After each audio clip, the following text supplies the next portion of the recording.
morning, Mr. Naik, and my name is Soumya, and working in the field of media for last 2 years over here. My question is related to media itself. That as been told by you that media has created a perception or a wrong perception of Islam, and as in the people, they are believing that Islam is blind due to this media.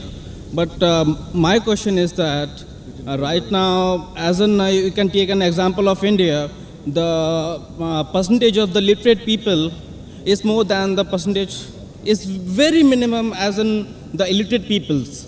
So no one is really forcing the literate peoples to follow that particular news or blah blah shit, but they are believing that what they are seeing on that particular media.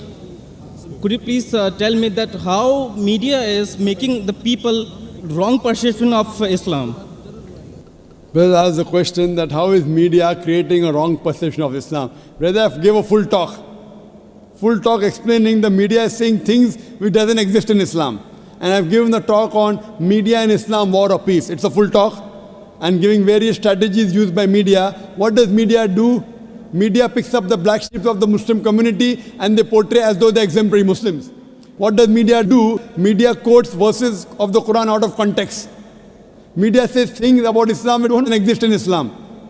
Media says women are subjugated. Where are they subjugated? I've given a full talk and speech on this topic. Media and Islam, war or peace. Please see that cassette, and that was the talk I had given last time when I was called by the Dubai International Holy Quran Award. That was 4 years back. You can surely take the DVD and see it, inshallah. The next question. If you like this video, please like, comment and subscribe for more videos.